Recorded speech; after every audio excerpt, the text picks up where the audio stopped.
Hi, everyone. Welcome back to Happily Booked, the podcast where two kindred spirits believe that the pursuit of happiness is the same thing as reading a good book and being able to talk about it. We're your hostesses, Brooke and Beck. and this is a bonus episode. Woo! Bow, bow, bow. Okay. We watched the show Superstore. I'm so sorry, I keep touching the microphone. They're like, what is wrong I with know. her? And one of the a side minor character, he was just so goofy and so just dumb, but he was so funny. And every now and then he would say something, and to back himself up, to hype himself, he'd go bow bow bow, and it was just like it cracked me up every time. I love that show. Was really funny. If you haven't watched Superstore, give it a go. It's really funny. We watched it on Hulu. Anyway, that's not what this podcast is about. Well, we are doing a bonus episode. We had said 2 or 3 episodes ago that if we finish a series, we have decided that the other person who did not finish that series will look up some questions, little pop quiz, little game we're going to do here, where we test the person on their knowledge and their commitment to the series. See if they were paying attention when they read it. And it's me. I'm going to be tested today, and I hope I do good. So I finished A Good Girl's Guide to Murder, the whole series. I finished all 3 books and the novella. Don't know if the questions are pertaining to the novella. Doesn't matter. That was just an extra thing. It's okay if it does. It's okay if it doesn't. But I hope I can answer these questions decently. And that's why we're going to do that one first. And I was wrong. There's 16 questions. Oh, that's fine. But the last 4 are, it says bonus round fun discussion. Okay. Fun discussion. We'll see. So then the next one we record, which I don't know if we'll record it today, but I guess it depends on time. That one will be about the 100 series by Cass Morgan. So today is A Good Girl's Guide to Murder trivia by Holly Jackson. Brought to you by Becky and Brooke. And ChatGPT. And Chat. Well, I can never say it right. Okay. That's okay. This is the first question. I'm scared. Help. So. Do I have a lifeline? I don't know how accurate these questions are because I've never read the books. And I just told ChatGPT, I was trying to find an actual quiz online, but I couldn't really find a good one. So I just told ChatGPT what to do, and it did it. So, book 1 is A Good Girl's Guide to Murder. First question is, what school project does Pippa Fitz-Amabi use as her reason to investigate the case? What project does she use as a reason? Mm-hmm. The Capstone Project. Or the Capstone something. Okay. What is it? Does it tell you the answers? No, he didn't tell me any answers. So we're just going to have to assume you're right. Yeah. I know I'm right. I remember you talking about that. So if I don't know the answer, then we'll have to look it up. That's the Capstone Project, though. That was their senior project. Yeah. I like that one. That was a good one. The second question is, who was originally believed to have murdered Andy Bell? Well, Sal Singh. That was her boyfriend. Mm-hmm. Andy Bell was murdered, and they assumed that because Sal Singh then allegedly took his own life several days after, that he was overtaken by the guilt of his actions in killing Andy Bell, that he took his own life. But you read the book and you find out other things about it. And they're really good books, Becky. I really want Becky to read them. She does, but look, you just got me to read Station 11. It's been 4 years. I'm so excited. I'm on a bit of a high right now because she ended the last episode telling me she's going to read Station 11 by Emily St. John Mandel. And I'm excited. I hope she likes it. I hope I like it too because I don't want Brooke to hate me. I don't want to hate you. Question 3. What key piece of evidence makes Pip start doubting the official story early on? What key piece of evidence makes Pip doubt it early on? Well, so there's this thing she always references saying that Sal Singh was always nice to her. They're older than Pip. They were older than Pip, but every interaction she had with Sal, he was always so friendly, so how could he have killed Andy? is what she's thinking, but I don't think that's what it's asking because that's not evidence. Unless that's kind of vague because then is it has like actual evidence or like her own kind of evidence? You know what I mean? Starts doubting it.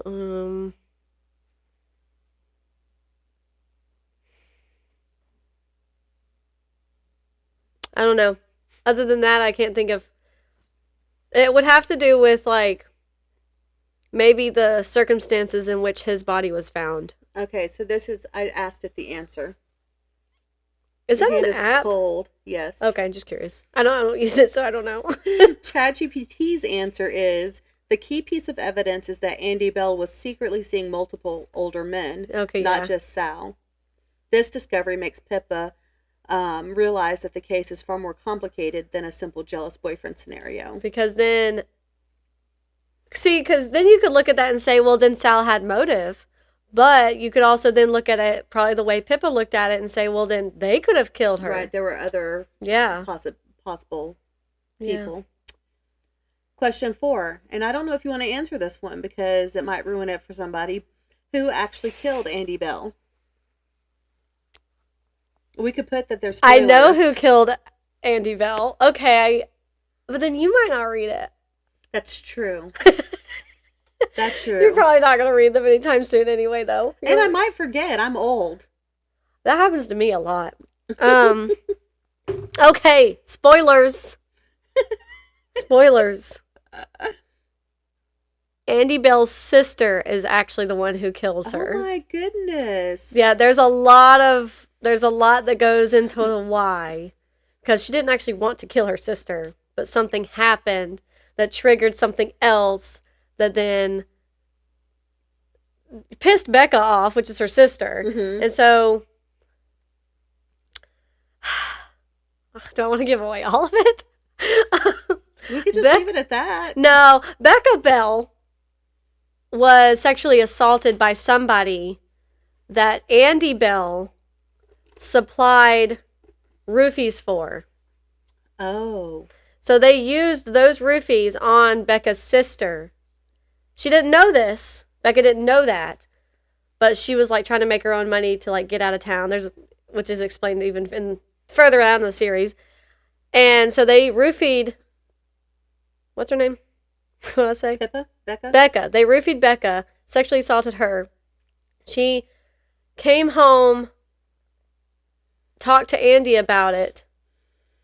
And Andy, from Becca's perspective, didn't care that she had been sexually assaulted.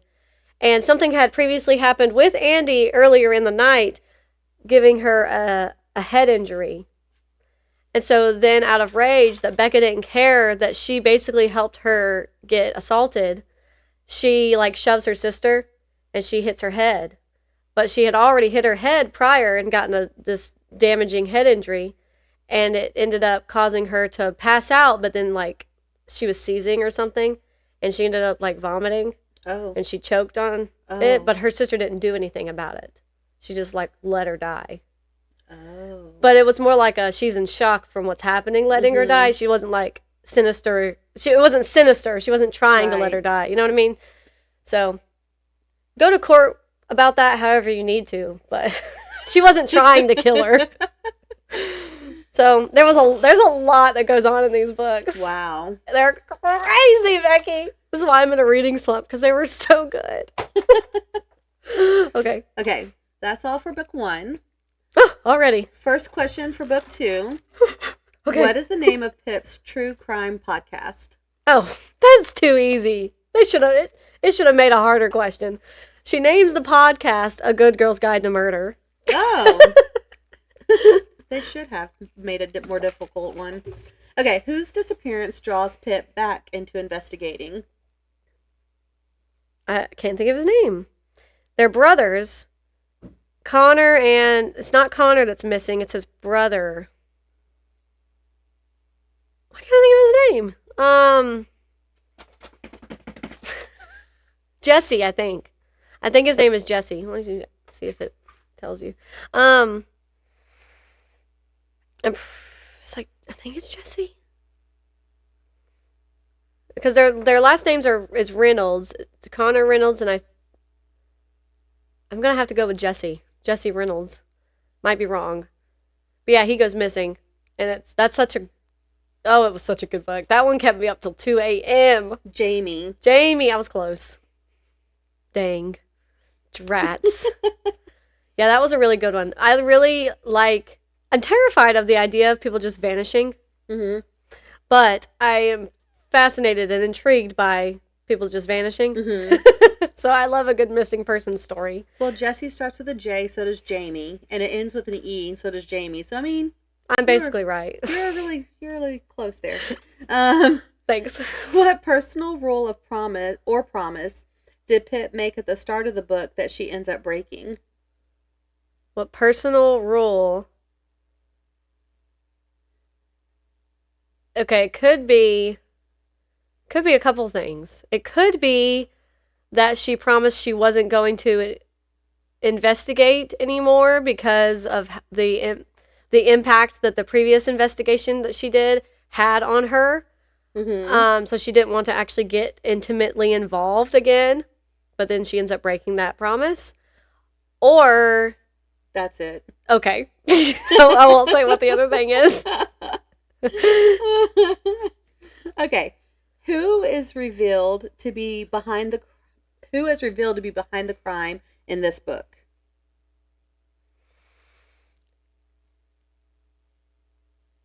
Okay, so there could be two people because of what happens in the story.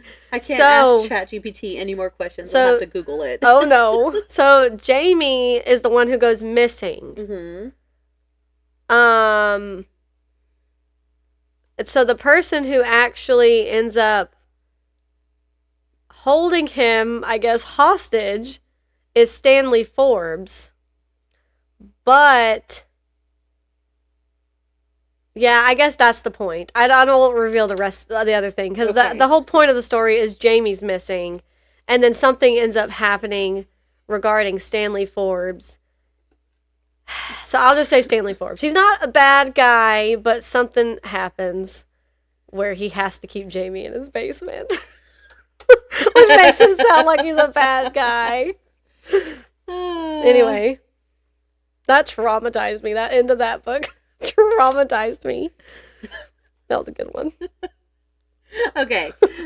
That's all for book 2. Okay. Question 1 for book 3, excuse me. What major fear or psychological struggle is Pip dealing with at the beginning of the book?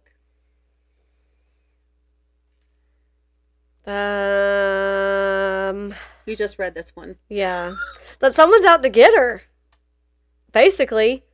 Oh yeah, you mentioned that she was kind of being stalked, right? Yeah, well, even before that, she feels overly paranoid, and she doesn't handle it very well. So okay. We're gonna go with that. And then she ends up being stalked. Then her fears come to life. So be careful what you fear or wish for. What anonymous threat or game does Pip become involved in? Or game? The cat and mouse game of a serial killer coming to chase her? Is that what happens? Yeah. There's a serial killer, and he decides to target Pip. What shocking decision does Pip make near the climax regarding her attacker? I can't tell you that. But it was shocking. Oh, it was wildly shocking. I was like, is this actually happening? Am I reading the same book? Yeah, I can't tell you that. I don't want to double spoiler the series. Okay. How does Pip ultimately avoid being convicted at the end? You can't answer this one either. She helps frame somebody else. Oh. So, wow. Somebody who's not innocent, but it feels like a what's the word I'm looking for? Like a better version of Pretty Little Liars. It is. Like it's yeah. Yeah. Crazy. Yeah, it's very crazy. Okay, bonus round. Which case across the trilogy was your favorite and why? Oh. I don't know. I really liked the second book when Jamie was missing because it was just like so heart pounding and suspenseful to find out what's going on and if he's alive. Like there's like a time frame with missing people that you want to follow and like hurry up as fast as you can because after a certain amount of hours passes, the chances of them still being alive decreases greatly. Mm-hmm. So I feel like that time crunch made it more stressful. Mm-hmm. And I wanted to keep reading and keep reading and keep reading. And that one was really, really good. Her writing style is fantastic. I wanted to keep reading all of these books when I was reading them. They were so good. But that one really was really good. I also enjoyed the fact that in that one, the second one, which is Good Girl, Bad Blood, and there's a catfish element that I thought was very creepy and very well placed, where somebody ends up contacting Pippa. And, well, even before that, she finds out who this catfisher is. But then she ends up being contacted by someone, and it's a similar vibe. And it was really creepy and well done. But then I really liked the third one because of the serial killer aspect. That was so creepy. And then you find out who it is, and then you find out what Pippa decides to do, and it's, oh my gosh, it's crazy. I can't say that enough. Yeah, I think I'm just going to go with the second book, Good Girl, Bad Blood, because that one was very good. Okay. Now, I know you can't really answer this one exactly, but you can tell us which book, I guess. Which twist shocked you the most? Probably the last book. Yeah. Which is called As Good as Dead. Okay. Which character did you trust at first, but later changed your mind? Trust at first, but later changed my mind. Or did you have a character that you trusted and then didn't? You're always flip-flopping when I know. you read a book. A lot of the times I don't trust anybody. In these kinds of books you can't. I know. I trusted, what's his name? Jason Bell at first. And then I didn't. And there was a lot of people where I was like, I trusted fully, and I was like, what if something happens and I'm stupid for trusting them? Okay, last question. Oh, it said if you want, I can turn this into a multiple choice quiz. Oh, okay. I didn't know that. That's okay. You can do that for the next one. Okay. Would you listen to Pip's podcast if it were real? Oh, yeah.